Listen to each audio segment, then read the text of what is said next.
Galera, eu vou estar ensinando vocês hoje aqui como aumentar a DPI do seu celular. Pode ser qualquer celular. Para dar aquele capa de qualidade, tá ligado, né? Não? Aquele capa de qualidade nesse aqui, ó. No famoso Free Fire. Aqueles pitch, aquelas coisas. Tá ensinando vocês aqui hoje como dar capa de qualidade. Ó, primeiramente você vai em configurações. Aí espera que essa gota demora a entrar. Aí você vai aqui, ó, em sobre dispositivo. Não. Como o meu aqui já tá ativado, como o meu já tá ativado, eu vou estar desativando. Não tem como eu desativar mais, só quando formato celular. Eu vou deixar assim mesmo. Aí eu vou ensinar pra vocês como é que é. Vocês vão em sobre o dispositivo. Aí você vai no último, desce lá pra baixo.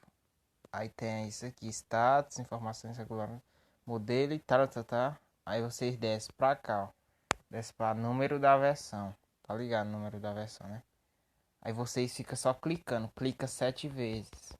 O tanto de vezes que manda lá, você clica. Clica, clica. Aí quando você sair daqui e clicar, vai dizer você já é um programador. Aí vai aparecer aqui, ó. Esse bagulhozinho aqui pra vocês. Aí vocês entram. Aí vai estar aqui, ó. Relatório de bugs e tal e tal. Aí vocês vêm, desce, desce, desce. Aí chega aqui, ó, menor largura. Uhum. Menor largura. Vocês veem aqui que a minha tá 500, porque aqui em casa eu tô sem net pra jogar agora. Aí tá 500, sabe? Tem como você botar até 900. Aí você só vai até 930, eu acho. Deixa eu ver. Olha aí, galera. A letra fica bem pequenininha, mano. Você tá vendo? Ó, a letra, ó. Bem pequena mesmo. Ó, dá até trabalho pra fechar aqui o bagulho aqui. Eita, peste. Agora. Fechou. Olha, as letras ficam bem pequenininha. Aí eu vou estar para você diminuir a letra de novo. Você vai estar vindo aqui de novo, no mesmo lugar. Só aumenta a DPI só quando for jogar, galera. Eu digo isso pra vocês só quando for jogar.